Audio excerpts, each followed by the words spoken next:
So I guess to kind of summarize, the original question is, can you be good without God? I mean, the obvious answer to that is yes. The question everyone should be asking is, do those words mean anything without God?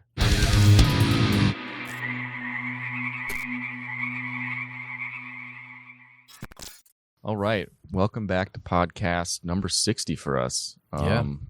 Making some, soon will be 100. It's gone by, we've been at this like a year now and probably a couple months. When's the day we actually started? Do you remember? I think it was like, it'd be cool to know. It was early. It was like February or something, January, February. What a journey. Yeah, it's been fun. Thanks for sticking with us through this. And today we're going to bridge this topic that we're titling this, Can You Be Good Without God? And it also ultimately comes from just kind of the moral argument on the theist-atheist conversation. Mm-hmm. That's great. Yeah. And I think the reason why this is so important is we often get into these conversations, especially as Christians, where we're giving moral kind of judgment on people.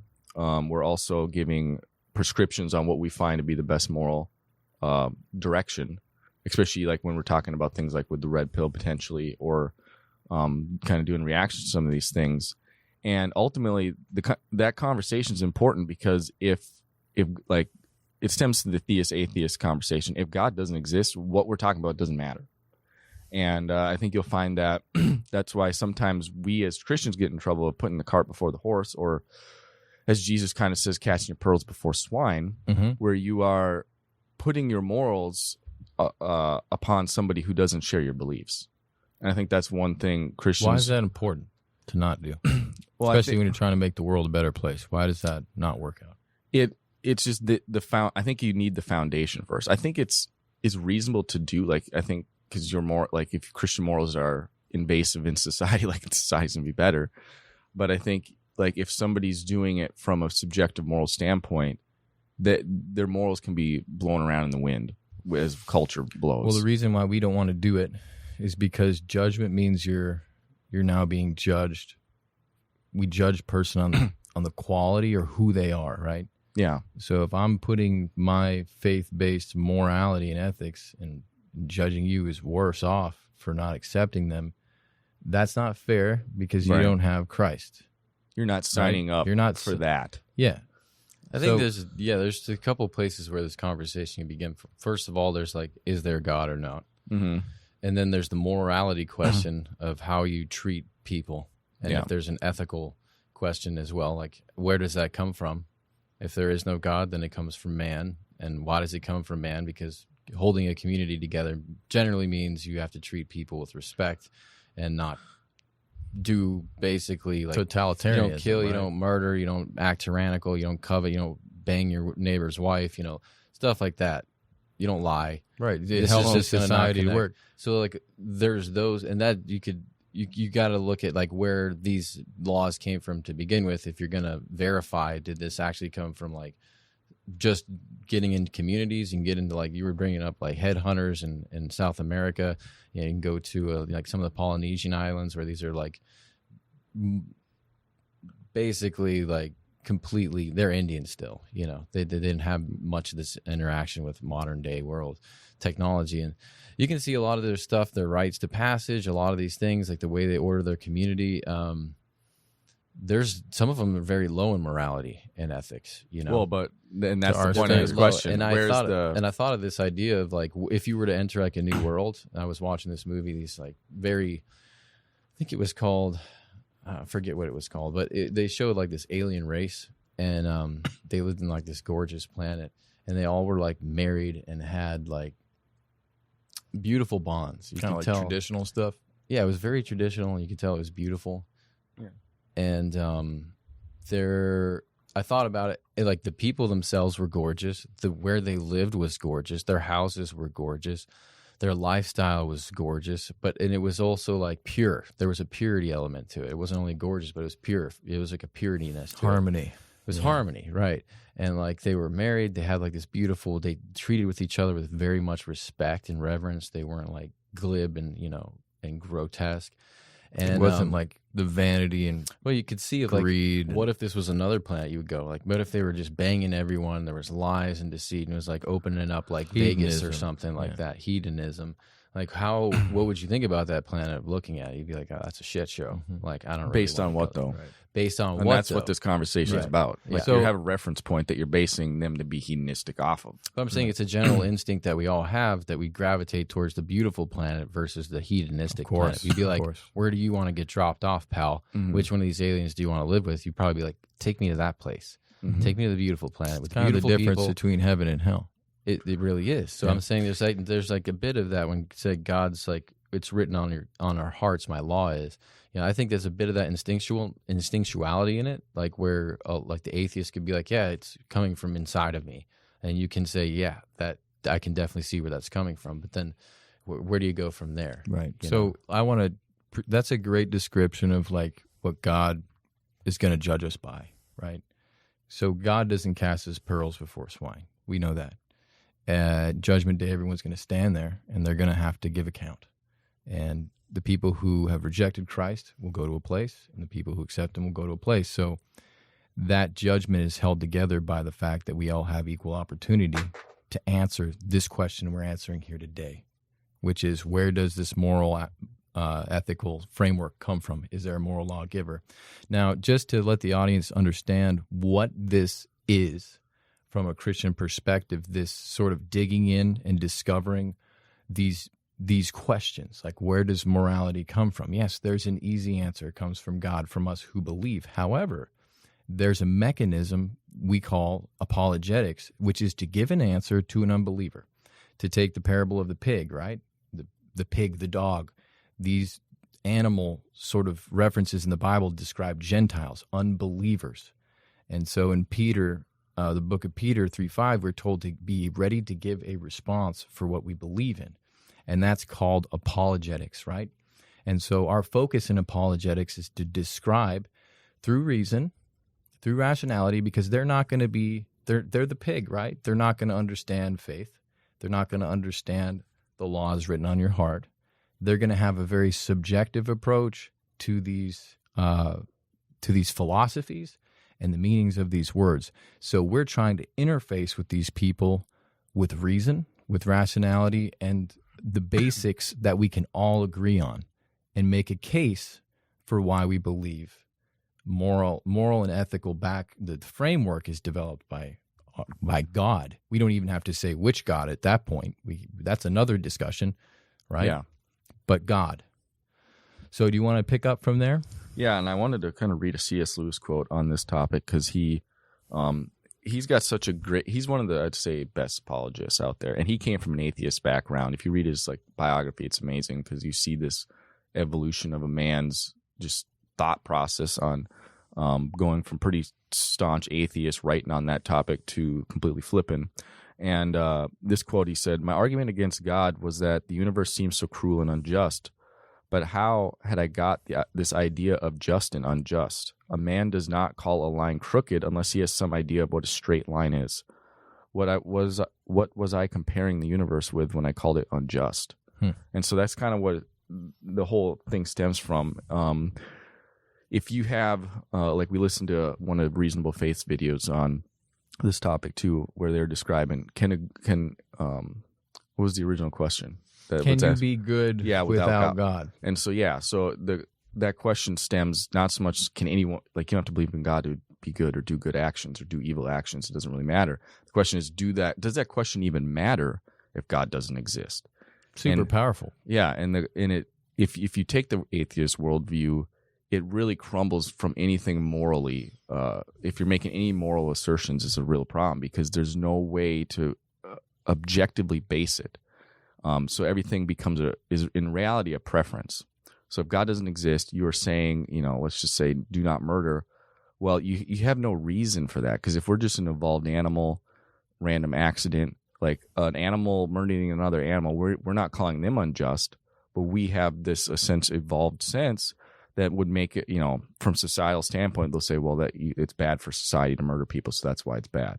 But ultimately, it's a subjective preference.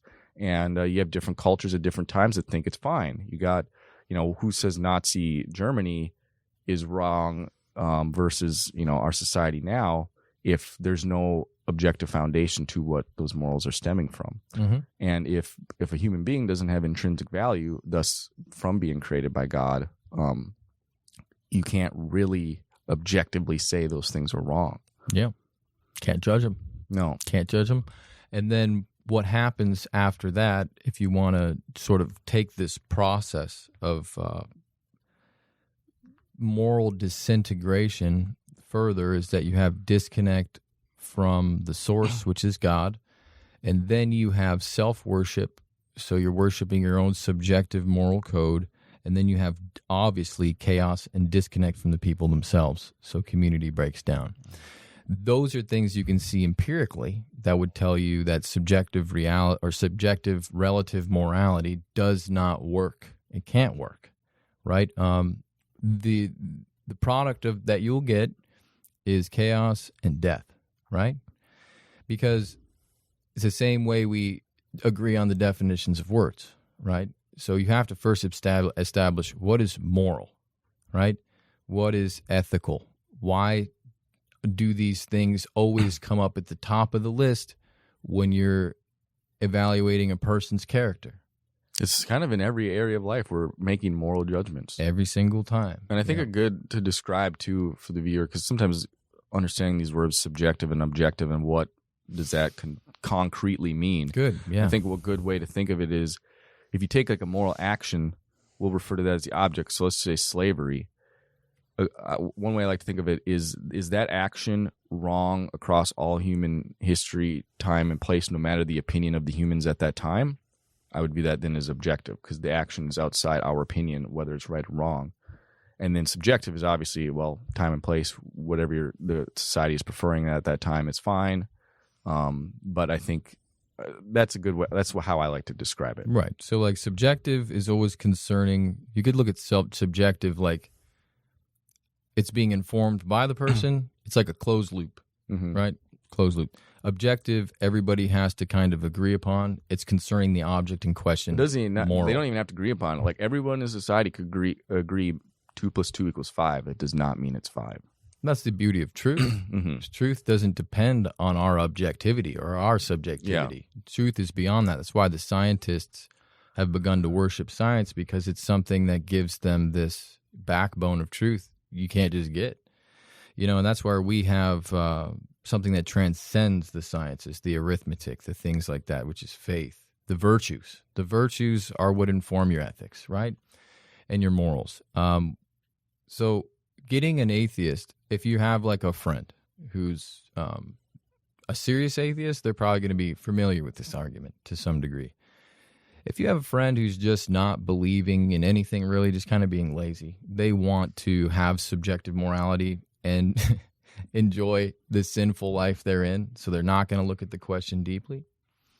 It's up to you to find a way to make it valuable to them, right? So if you have the friend who is not serious, doesn't know if they believe in Christ, doesn't want to make a decision, they're spiritual, how do you make this an important question for them, right? If you're in ministry. I think you can easily show them they do value morals. They might not value, I think a lot of times where they want it to be subjective is always like sexual morals today anyway. But I think, they don't want people to murder other people. Like they can don't want to steal their stuff. They can say this stuff, I think, matters to them. So I think if you show them like, well, from that perspective, it still doesn't matter. You just prefer people not to steal your stuff. There's no objective reason for them not to under the worldview of atheism. And I think the other thing is to make them help them realize the atheist secular worldview borrows morality from religious people, I would say. Like they always say the West was built on Judeo-Christian values, and that's essentially like the secular people are borrowing those and they basically pretend God exists and how they view things. Because they view human life intrinsically valuable. And I think the majority of people. Now, you'll have the true rational atheists that will admit we're just animals, nothing really matters, nihilism is a result, and everything morally is just an illusion that we do to function. But at least they're honest enough to admit that that's how it is. I think one of the Which I most respect. important subjects in school that gets just blased over is history. Because if someone has an interest in where they are and why they are in the position that they are at a certain time in history, they're going to look back at the history to find out why A, B, and C equals D. You know, they're going to be interested in first of all, like their own story, right? How they get to be where they are, if they have any brain to get into the future. And then they can look further back. And then they can also look at all the societies within time that had the most prosperous times, right? So you look at these societies and you make judgments on them. You'd be like, oh, well, this is why this one failed. This is why this one grew to such success, right? Mm-hmm. And then it's kind of like that cycle that's reoccurring where, you know, the baby gets thrown out or the bathwater gets thrown out. We try to save the baby, right? And then we build on that, right? And we're all standing on this giant that's ever getting bigger and bigger as we try to be efficient with what's garbage and separate the wheat from the chaff, okay? So, you know, barring any type of whether it's monotheistic or polytheistic or just the idea that, okay, it's important for man to look up.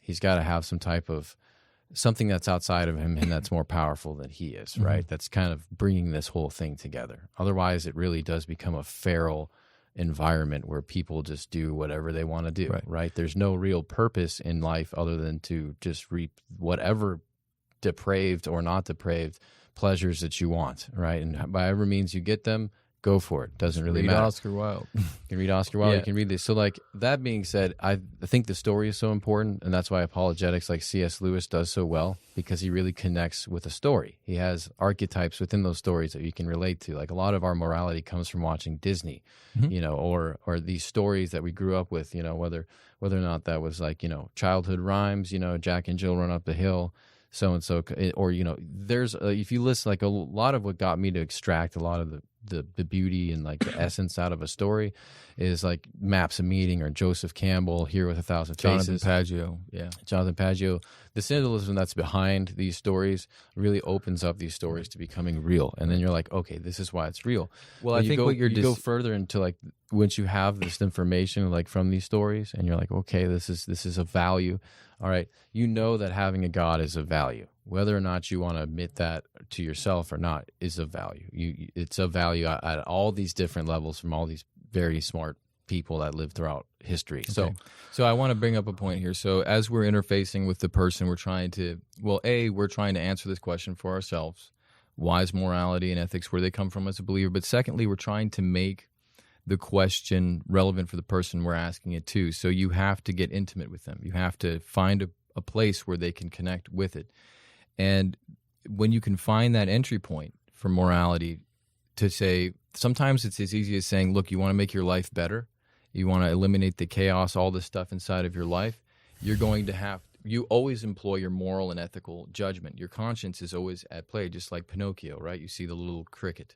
And the cricket is there informing Pinocchio as to what he's doing, what he's ignoring, and what the best decisions are to make. So there's this moral and ethical framework that's sort of driving the conscience and it's clashing up against their ego or their flesh so that they can make a better decision depending on how humble they are. So you can draw up situations in their life where they're completely dependent on morals and ethics and say, look at how important. We're trying to make a case for moral and ethics being important in the first place. Why are they so important? Like Joe had just said, you look at the societies, you look at your families, broken families. Look at all the pain and suffering that occurs when morals and ethics are not present in a profound way. They're not being carried out. Furthermore, you have to defend the ethics and the morals, right? So how do I defend them? By saying that they're the most important thing in the world, right? They're the thing that binds human beings together, creates trust. Without morals, we have no trust between each other. If we have no trust, then we have no community. We have no hope in something to come in the future, right? There's no revelation in life without morals and ethics. The revelation is killed. You have pure chaos. So these people begin to start to see, because it's really peeling the veil off, right? There's some Christians and some thoughtful atheists and people who are like, I really admire for just the physical strength that these nihilists have to be able to admit they're nihilists and still carry on with life. Dazzles me, man, how you can do that. But some people don't even want to ask the question. So you have to have this you have They've to make even it thought about the right. question. You have to make it intimate with them. It's a learning thing, right? Because they're taking for granted the Disney movies. They're taking for granted living in the United States. They're living in the epitome of a moral world right now and taking it for granted. So, like, if I had kids, you know, I would definitely try and teach them how to take that with profound, just taking care of that moral code by bringing them possibly to like a third world country, being like, look at how bad this can be. I'm going to show you what the fear of having an immoral, unethical society looks like. You're going to have to live here for months, because that's the job that's easy, because we can always, in apologetics, what you find mostly are debates, right? And the debates are people coming up against each other and they're using words to describe other words. But what's most profound for a person, if you have somebody you're trying to express morality to in your life, ethics in your life, if they're an atheist, like I said, or somebody who just doesn't want to answer the questions out of fear of the hard work that goes along with it, you make it something that's close to their heart. You make it a situation. You point out the festering wound, right? Mm-hmm. You unwrap it and you say, look at this. Look at this, look at this, look at this. You need to see this for the rot that it actually is.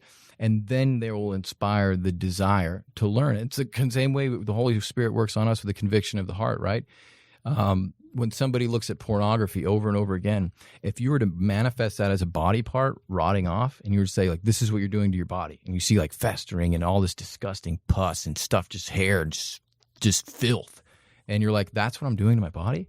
Oh, wow. Now I see this impact and how it perpetuates in our body. So the political moral argument you could make, right, is like, look at these kids doing the gender stuff to them, right? Why are all these clinics closing down? Because when they're 18, they feel that they've done the wrong thing, and now they have no recourse to remedy. They're stuck with it. They weren't guided when they needed to be guided. That's a lack of morals, a lack of ethics.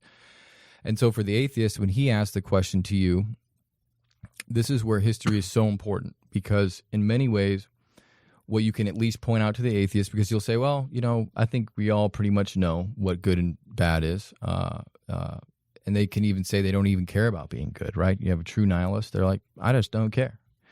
You can appeal to them in the way that harmony works. Like, there's certain things out there that are harmonious, right?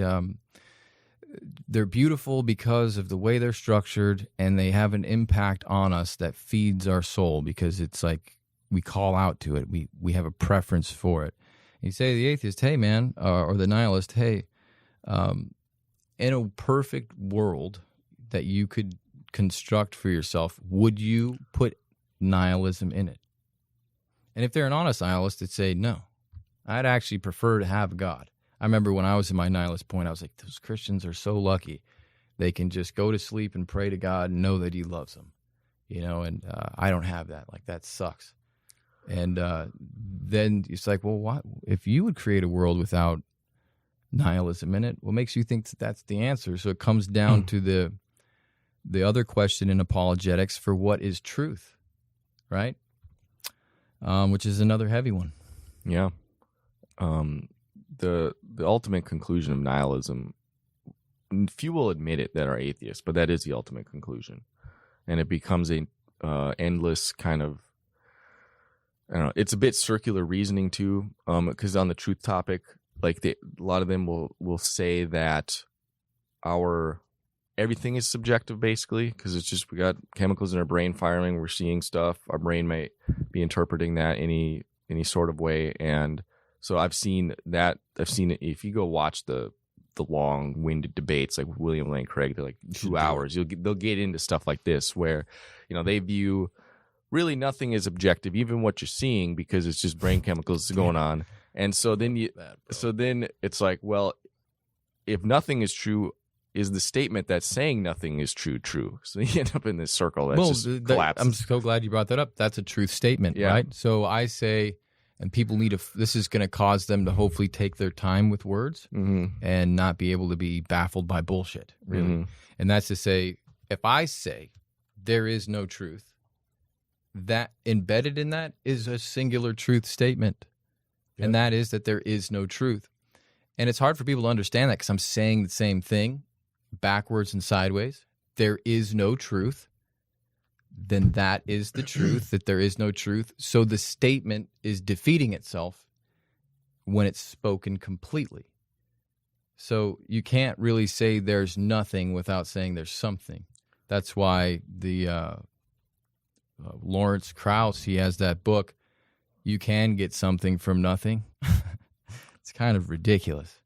But what he's expressing is the sort of reach around that they have with saying there is no truth, but that's not a truth, but it's still a truth that there is no truth. And it's like, all right, man, it is a little circular. You know, yeah, I can see where in Craig's response to one of these questions, he pointed out, he argues that a person who believes in naturalistic evolution has a defeater for the reliability of his cognitive faculties in producing true beliefs, and hence a defeater for his belief that naturalism is true. Since our moral beliefs are among the beliefs formed by our cognitive faculties, they're reliable, is also called into question by a naturalistic perspective. So, like, they have a lot of problems in making any moral assessments if they have that naturalistic worldview. And that's why a lot of atheists and nihilists, funny about the nihilists is they're more philosophically inclined because they've already like went into the Carl Jung read books, basically. But the atheist sometimes is so frustrated with philosophy and the inability to put it to a metric because God's ways are not our ways, you know, and it's going to confound us. So the virtues, which are of God, that's like the divine spark, bro. That's like what we know, like Joe said, this intrinsic reaction to good and harmony, our preference for it, that's beyond good. That even if it was a duality, it's like, yeah, there's good and evil, but we prefer good. So good has this like extra weight to it than bad does, just because of our preference. But the atheist is frustrated with philosophy, right? And so philosophy, and when you bridge the gap between science and philosophy, you know, and you get this like weird marriage of and this is what people don't understand with science and philosophy. On the science side, you have intelligence, right? On the philosophy side, you have rationality.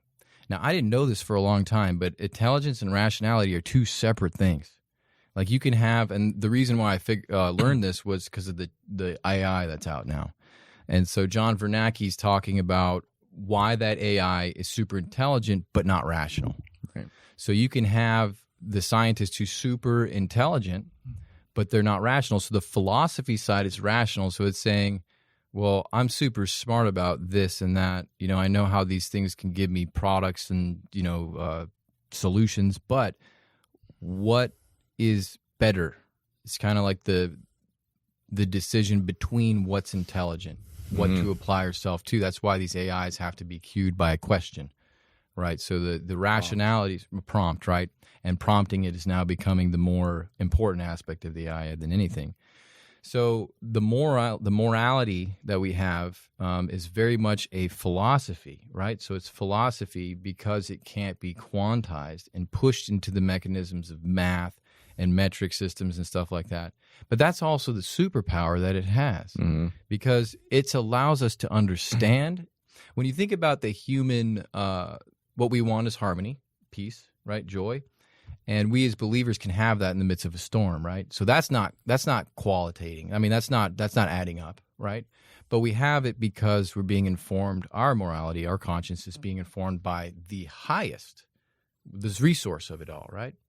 So the philosophy of good, the philosophy of evil, if I was in the domain of the scientist, this is where I see a lot of the frustration happening, is they have to allow some philosophy in. Yeah, they can't be separate. They can't be separate. And that's where I think if I was to put myself in their shoes, their frustration is so because they're like, you guys are all just being, this is where I think I hear so often is you guys are all just being subjective moralists anyway. You know, and that's what they think. They're like, you guys aren't any different. You guys just think you're different. Right. So that's where it's an illusion. Morality is an illusion, essentially, that they're just willing to accept. And that's why I think history is so important, like Joe was saying, because then you enter, thankfully, into the domain of philosophy where you can use stories. You can use like the infinite regress, you know, some of the Joseph Campbell. I mean, I realize these are all secular resources, but they're important to study. And C.S. Lewis, C.S. crucial. But depending on where you're at in your brain, like if you need to, grow into this stuff. Don't read Nietzsche when you're a first believer. Like otherwise, you're just going to be reading words, man. But I think like you have like so. There's a lot to be. We could end up in that rabbit hole, and it would go on and on forever. It would literally be endless. We would never get out of it because there's always another, hair to split, and then split that little split end. True. And it's never going to end. And I think what people are looking for is where are you at? Because like you just said, John, totally. It's like half these people just want to let most of the people in the United States, whether they're like middle class, they just want to get a home. They want to have some pleasure in their life. They want to be financially stable. They want to maybe, grow old, have a family. Maybe they don't, maybe they want to travel, whatever they want to do. They have their own little plans for it. And generally, if you look into history, when you're forced to ask the hard questions, like before the Renaissance and the Dark Ages, there's hundreds of years of just absolute terrible stuff going on with people living in this dark cycle that's repeated over and over and over again until people are getting bludgeoned to death by the same old story, and they're forced to ask questions and to find new answers, right? Yeah. And usually, if you're looking at these people, if you have any sense, if you're one of those people that is not taken in by the lotus flowers and the pleasures of, say, living in 2023 in the United States of America, where it's fairly easy and you're not encountering injustice as much. Like the injustice that we have right now is like, the woke movement, which is ridiculous. I mean, in comparison to what people used to have to deal with, where people shows how people just are want to be starving, victims. and you actually have raping and pillaging, right? And you have really, really bad stuff happening. Not someone missing your pronoun, okay? Yeah. All right, people are dying, they're hungry, there's blight, there's plague. It's not just, so what if you it's not encouraged upon them to dive that deep into That's why philosophy. You need to make it vital. It's not encouraged in them to dive that deep into. So really what this does is it gives this is a bit of a sub topic within this, but it gives rise to tyranny.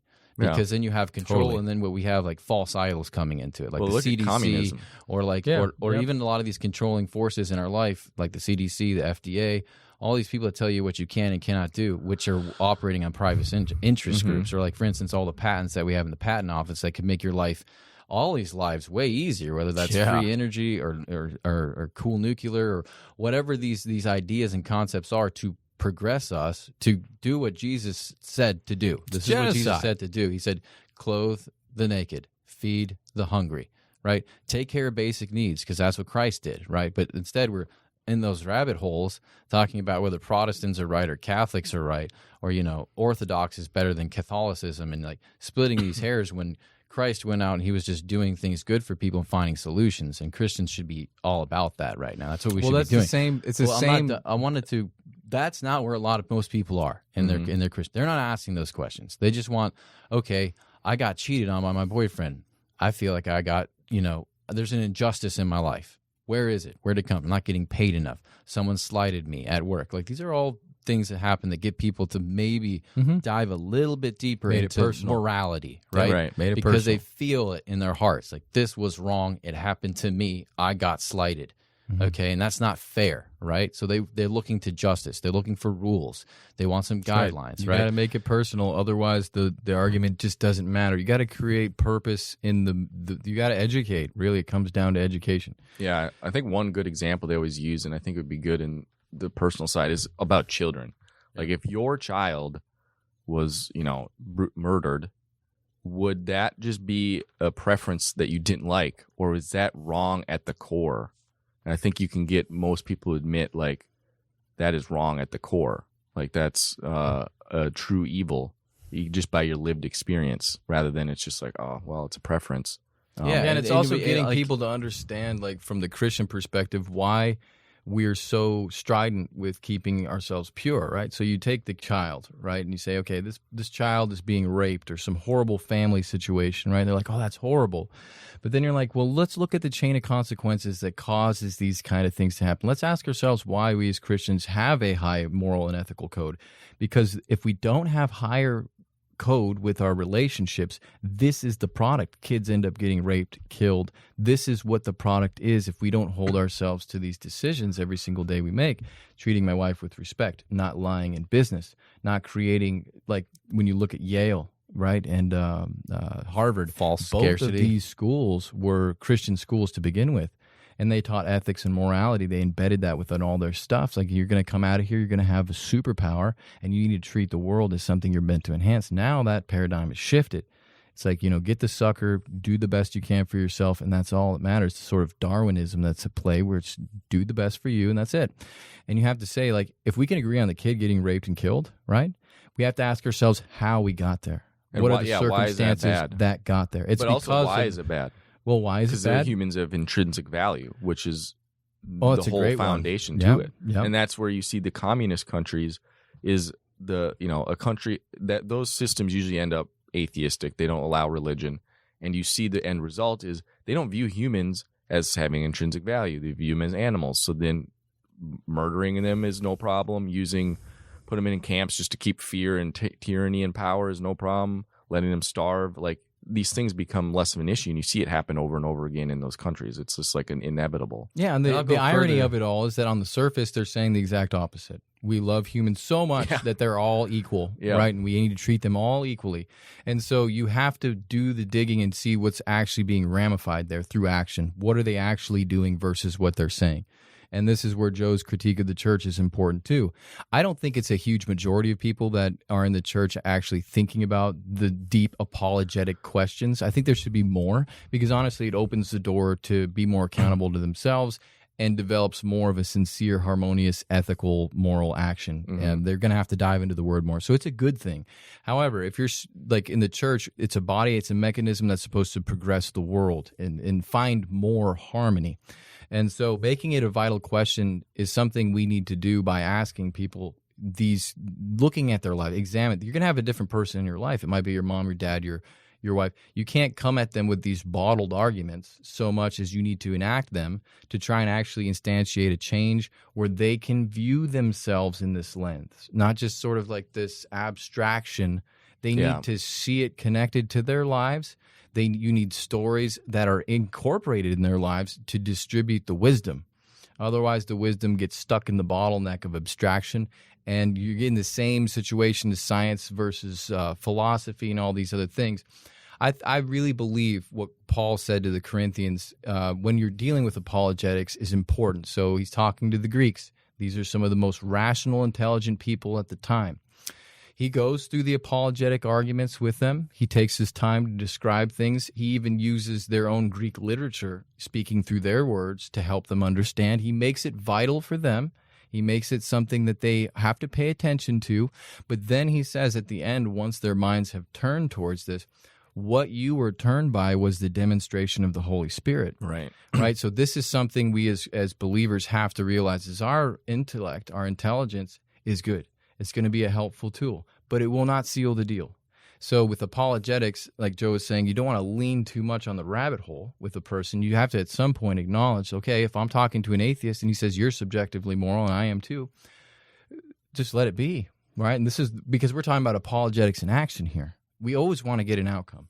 You know, you want to get the outcome of the divination, the demonstration of the Holy Spirit in that person's life. I just got a call from Shannon. I'm sure he'll have no problem me sharing this, but he has a friend, and he's very smart. He says he's smarter than him, the smartest person he knows, and he's been struggling with addiction and stuff, and he's finally come to the place where he's, I need Christ, right? And so many times that you'll find with the intellectuals, the atheists, the scientific people, the people you'll find yourself engaging in true apologetic discussions with them, is that they will eventually come to a place where that rational, intelligent side has not answered the questions for them completely. This will happen to the nihilists because eventually they're going to say, what haven't I tried? You know, what they're desperate for is an embrace of their Father. So it's important to use language like that while you're talking about these apologetic things, like your Father loves you, you are his son. You just throw that in there and keep throwing that in there, you know, because they're not going to have a response for that, but you're treating them like who they truly are. You're saying you're a son of God and he loves you, but you don't have to make that. You're still talking about apologetics within that kind of language. Well, you can't go at people like they'll notice it right off the bat, especially if you're being tactical and you're having this coercion go on where you're trying to get them to believe. That's not the way you want to approach anybody. You want to take them in. You went and talked about Paul, right? I became like a Greek. I became like these people. I mean, he took them in to see them, to love them, essentially saying, I love them, I invested in them. I mean, because they're people. Like you said, they have intrinsic value. So if they have intrinsic value, that must mean that what they believe has value to it too. So I must understand who they are and why they believe and what's going on in their life if I'm going to be of any service to them, if I'm going to love them at all, if I'm going to be able to do this, So it's really paying attention to who they are and where they are in their life, taking them in, becoming like them is what is the greatest show of love, right? That's why God became a man to judge us. He became man to judge us. It's the greatest expression of love.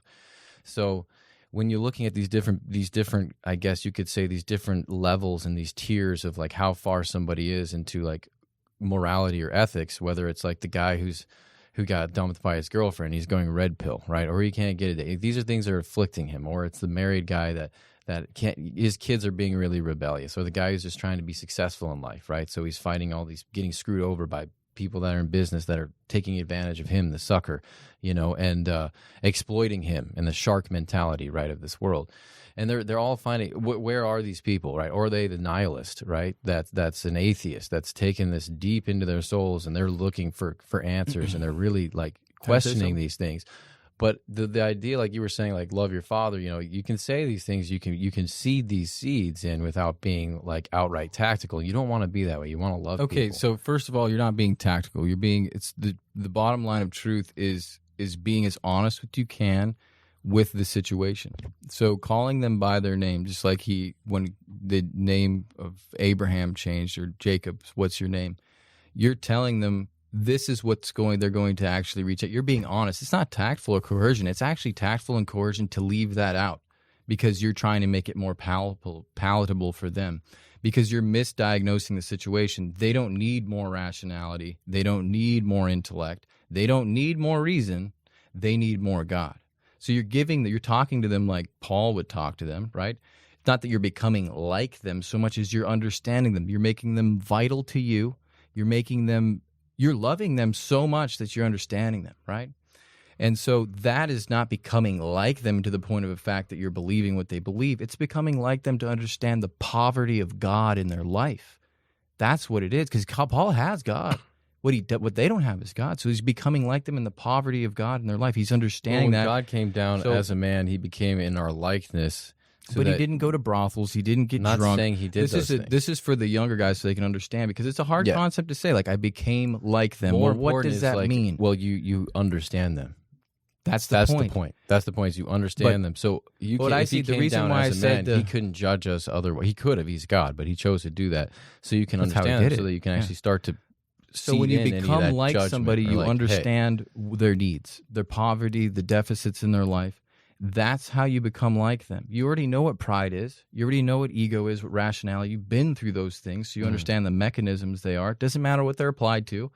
It matters what they are at their core. The organs of dysfunction in their life are the pride, the ego, the flesh, the desiring to know truth, only their truth. This is their self-worship. So we become like them to know that, because Christians will argue too much. That's the whole point that I was trying to connect with. They talk apologetically, and it becomes sterile, and then the person's mind might be attracted to it, their heart is lost. So that's where as sort of a way to enhance the apologetic discussion, it's just by being honest with who they are, and they'll feel that love, like my brother in Christ, or you're a son of God. You don't have to expound on that so much as you're putting that language in there so they internalize the way you see them. It's more than just, but it's more. Yeah, well, obviously through actions. We're just talking about words and discussion now. Yeah. You can show that through actions and service. That's the most important part: is to ramify your words with service, with action. It's not like Christ just gave his Sermon on the Mount and booked it and said, "All right, now you guys got to deal with that." He fed, he served, he did everything. It's both at once. Anyway, that was the thing that I felt, and when I hear a lot of these dialogues, a lot of the atheists too, they're looking for like a truth that is static in nature, like a mathematical equation, and that's not the truth that God's going to give you. God's truth, God's nature is living, which means that it's growing constantly. God is not a static nature; He's the beginning and the end. He encompasses all, right, and He's always growing. So they're looking for this answer that's like, this is the truth, hold it in your hand and box it up. and that you're going to feel they want that. That's what It's the a world possession thing. So It's a possession thing. Them to understand that the truth is ever growing, but it's from the source is from the same place. The source is always Christ. The source is God, right? I also think but there is a heaven. There's a progression, right? There must be to this. Otherwise, we're stuck in that closed loop, which is what's going on with a lot of like this idea personally. Like when they look at Christians, they think, oh, I'm just going to lead a good life, and then I'm going to ask for forgiveness for the things that I do wrong, and I'm just going to keep making those mistakes. And I see like a lot of guys think it's hypocritical. This is just from what some thoughtful people that have maybe dipped their toe into theology and grew up with a grandma that loves Jesus, right?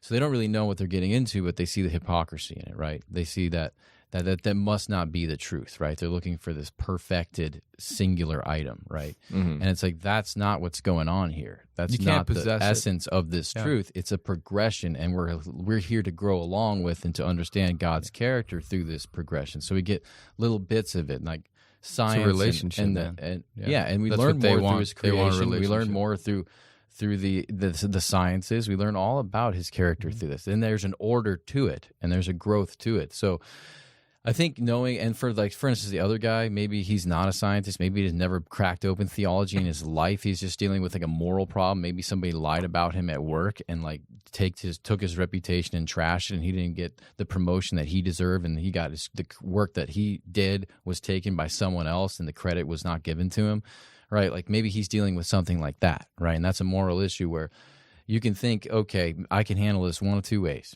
Either I can go out and become like this guy, a shark, or I can play by those rules, or I can do what's right. You know what I mean? And there's that divide, and that's a very real world. Like you could call it like Dietrich Bonhoeffer style of like what is truth at the end of the day. And Christians will be like, well, don't lie, don't kill, don't do that. This is easy enough. Those are virtues. They're not. They're. Oh, we're at 45. You wanted to say something though? Well, no, I lost my train of thought. Right. I want to just like truth goes beyond that into very hard situations where it's not binary, and you have to have faith.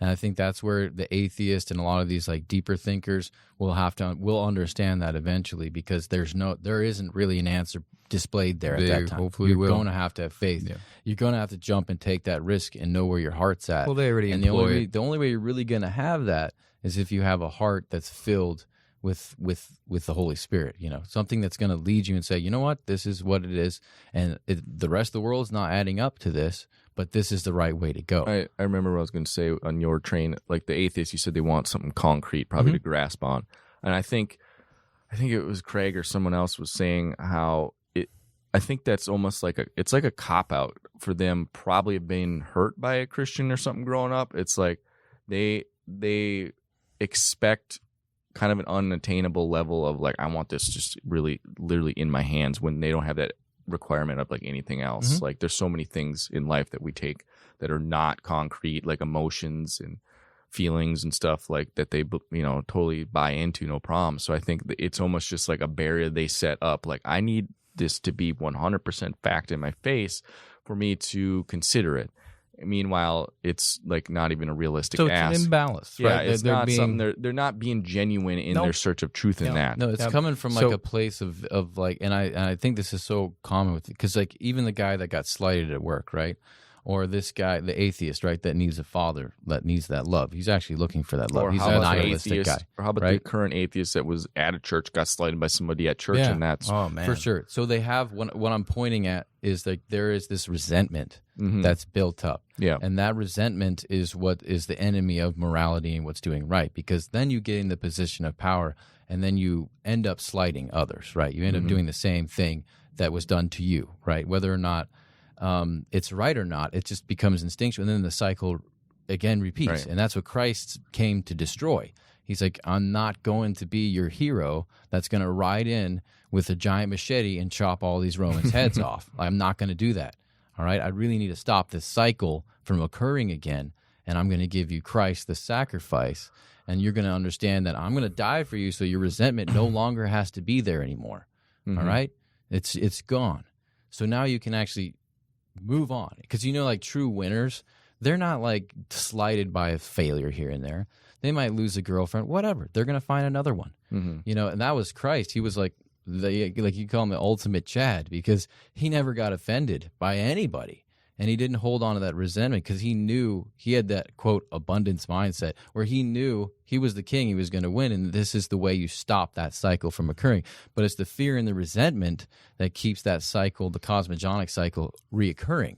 That keeps the tyranny and the power and the lust for power and the resentment and the unforgiveness and the grace to never enter into that cycle so that it stops. So we're all hungering for the same thing. So we all end up playing by those messed up rules instead of using the rules that Christ gave us, which is beyond the morality and the grace. It's ultimate forgiveness, which allows you to transcend that regret and that resentment that's ultimately keeping you from seeing God's will in your life being happening in real time, which would make you a superpower because then you're actually being inspired by God's will to do God's will, to take initiative on things that are going to feed you for real because you're actually paying attention to the real problems that need to be solved, which is what Christians need to be doing. That's what they need. They're problem solvers. They're the people who are fixing the problems of the world. They're idealistic, and they want to find the best people to fix these problems. They want to be a part of that solution for the people that that don't see those things, that aren't in that position, right? Maybe that's what they want to do. That's what their job is. So I think that's what the ultimate, the resentment, that bitterness, that's the real enemy. That's what God has healed us from. Yeah, agree. So I guess to kind of summarize, the original question is, can you be good without God? I mean, the obvious answer to that is yes. The question everyone should be asking is, do those words mean anything without God? Yeah. And, that's the one to go home and chew on. And I think from the Christian perspective and anyone who is a theist, it's ultimately that human beings have intrinsic value and a purpose from God. So that's why morality even matters to begin with, because everyone you're dealing with day to day is someone made in God's image and someone he cares about equally to you. Mm-hmm. And you might that's not where it understand, stems from. You might not understand their purpose the way you do, which is why you have all these broken sects within Christianity. It's like God's going to move in people's lives. You might not be aware of. You might just be aware of their sin.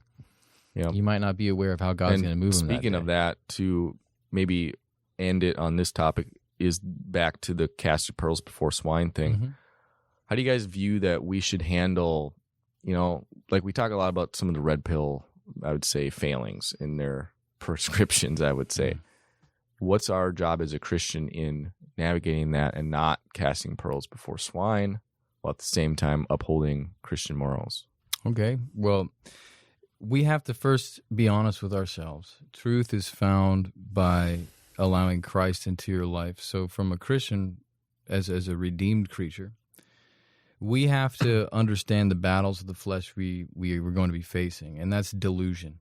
We tell ourselves we're something we're not. We pay attention to something, selective outrage and sins, or our preference in teaching, that we put one teaching above another. And so this delusion causes us to make the wrong choices, okay? And we end up doing all the things we don't want to do when we do that. So if I look at the red pill and I say, okay, this is a body of knowledge that's going to help me to understand the world better. This is good. I'm going to take in the good with the bad. A lot of times, yeah, to it's give a you lens. an idea that it's a lens. They actually want to see things clearly. So they're obviously in this delusional state where they know this, so they want to have some lens to look through to give them some clarity on the subject. Things don't have to inherently be religious in order to be useful, right? Like science, music, all these different things don't have to be religious. But our job is to not make them religious if they're not already. So we use them as a resource. I don't think it's fair for us to go in and judge the guys who are pigs and dogs, not in a condescending way, but to use the old language to express somebody who's not yet found his personhood. They are not fulfilled in Christ. We're not going to treat them as they're fulfilled in Christ. We're not going to give them these judgments and have condescension and look down on them and have this judgment happen that's not for them. That's not fair. We're deluding ourselves and living in a delusion where we want to be better than them. And it's really ultimately the nastiness that God has tried to heal, that has healed us from. So we're not living in victory at that point. We're playing by the world's rules, and we're just wanting to condemn and push people's faces into the dirt and the mud. That's not okay. Now, on the other hand, if you want to have a rational discussion with the red pill guys, and you say, well, hey, let's open this up and try and get some attention on why the Christian perspective on this is going to enhance your life more if you apply this red pill philosophy through the Christian perspective. Let's ask that question, right? Why is this a better way? If it's just a body of knowledge and you're just going to make your thesis on this body of knowledge, then you're taking this body of knowledge as a catalyst and you're crashing your mind up against it and seeing what's going to happen. So why is the Christian perspective, this framework, going to benefit you? So I think the proper thing to do is to pull out their delusions at that point, as you're being honest with our own delusions as a Christian. You're really like, yes, we constantly judge the world. We're condescending. We've created wars. We take all that. These are fallen humans. They suck. But at the same time, let's look at the way you have all these moral preferences concerning the women you want, the behaviors that you think are acceptable, the ramifications of a marriage and how they're imbalanced with divorces in favor of the woman. You have all of this outrage in you. And who's your moral compass and your moral decider? How are you developing all of this? Is it just because you're in an echo chamber of all this, again, dysfunction and resentment? What's the motivating source in your life for defining truth here? Because you're still operating in a way where you're defining truth. So we want to stay in that resentful state as least time as we can. We want to get out of that. Because when we're full of joy and happiness, which we are guaranteed as Christians, regardless of the storms, regardless of the circumstances, we have that, we can identify truth without the baggage. So you can find this young man or whoever who's like, man, I'm resentful. I got cheated on. I got this and that. He's taking the red pill to boister. He's almost pouring more infection on his infection. It's not the fault of the red pill. The red pill is just a body of knowledge that you can use. However, the prescriptions that he's been informed with, the structures of his mind, the moral and ethical structures that he's pouring this into, are giving him rot and dysfunction. You opened up saying you have to be honest with yourself, right? Well, that's the hardest thing to do, yourself, right? Like you said, and you're opening your up to this information, this body of information, and either you use it as a lens to be even more honest with yourself and to go deeper into that wound, to take out that infection, whatever's stuck in there. And then, or you can use it to feed that delusion even more, and the pain and the regret and the bitterness that came along with that breakup, and to saying, oh, women are trash, or women want to be treated this way. What I'm really trying to point out is that within all of us, we have preferences and we make delusional excuses for them. So the more able, the better man, the stronger man you're going to be is by being able to recognize those delusions and settle them, get rid of them. Say, here's really where I stand. How do you recognize a delusion? The delusions, you have to just say, am I putting myself in their shoes, and what would I do then? You have to constantly be doing that. It's a very difficult struggle for people to incorporate that in their conscience. They're not going to be able to answer as quickly. You have to actually put this as a habit and to say, I'm putting myself in their shoes. I'm putting myself in, and then what would I say? What would I say now? Am I really handling them the way I want? Like, am I practicing the golden rule here?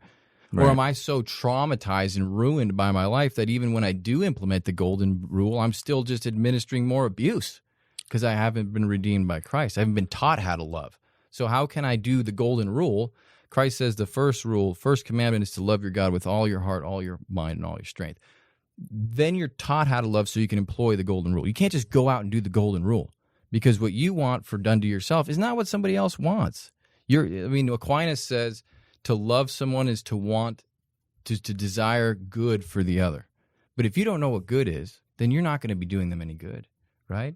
Yeah. And I think back to like the pearls before swine thing, I think too, like, whereas Christians are called to hold each other accountable as fellow Christians. So we're not to go judge the non-believers on our own morality, but I think it does not put off limits that we can't make suggestions to them, like, hey, this might be a better way to do things. Yeah. And I think that's the lens we need to take, especially with some of these red pill guys that we obviously disagree with, or just people in general, is that we don't have to come down on them with a judgmental attitude and presentation of our thoughts. And it could be like, hey, this might be a better way. Mm-hmm. They're ultimately sick. It's like, if you see your kid fall, get sick, you're not blaming him. You're going to be like, let's get good here. And then you learn the lesson of caretaking, which is the lesson the church has largely forgotten. But if you have it's interrelationship. Like, it's the point that the Iron Disciples was really trying to make the young men and women realize is it's in the relationships in your life. So we talk about red pill because we're communities that are commingling and stuff.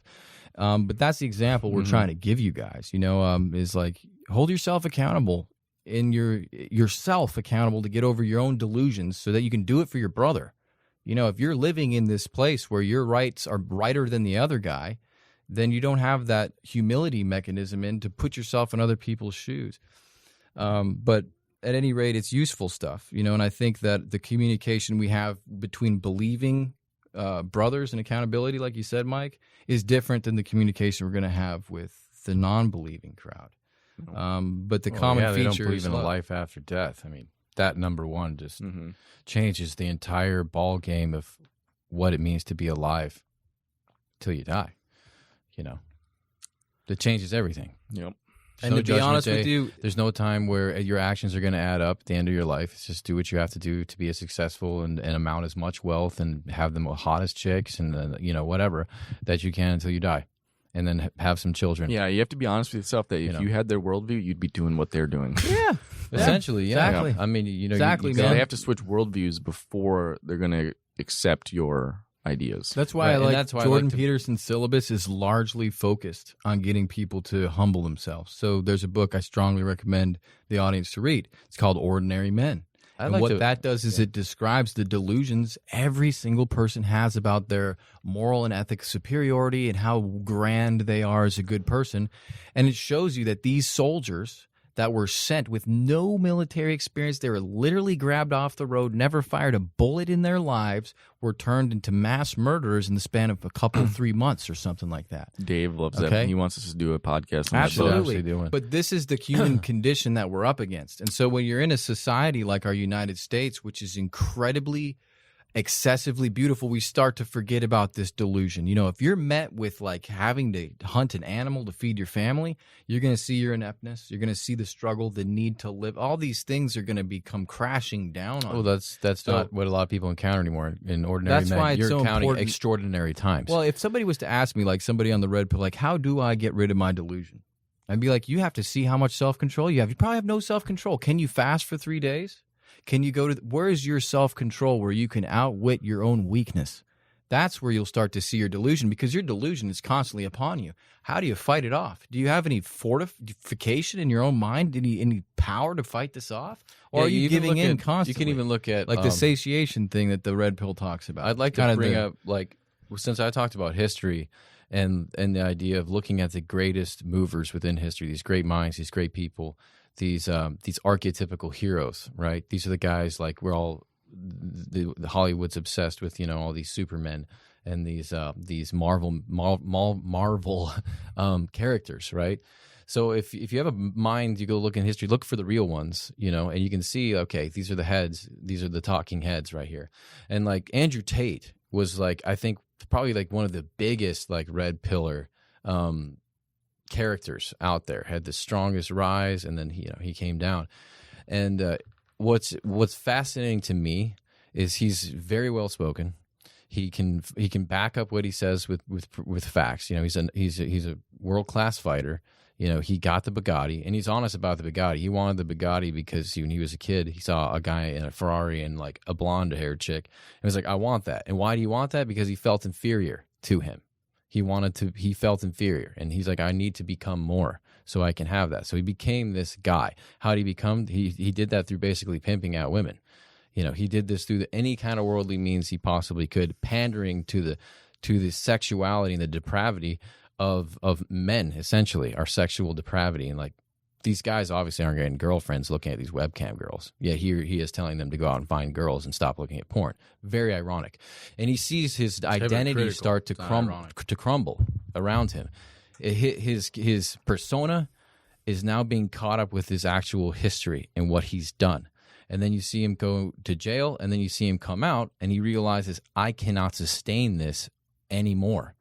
This creation of my persona is too heavy for me. It's delusional. And it is a delusion. So what I need is a foundation. So then he goes Muslim, right? Because he needs a God. He needs some stability because he's out of control.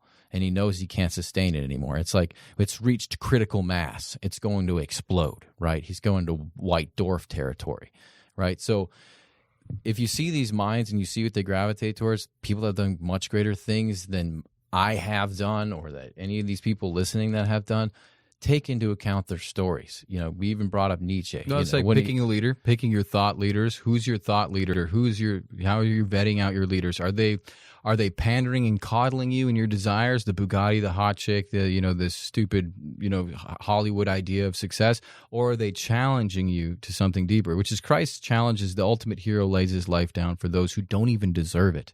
Because if people can perpetuate that, the world will become a better place.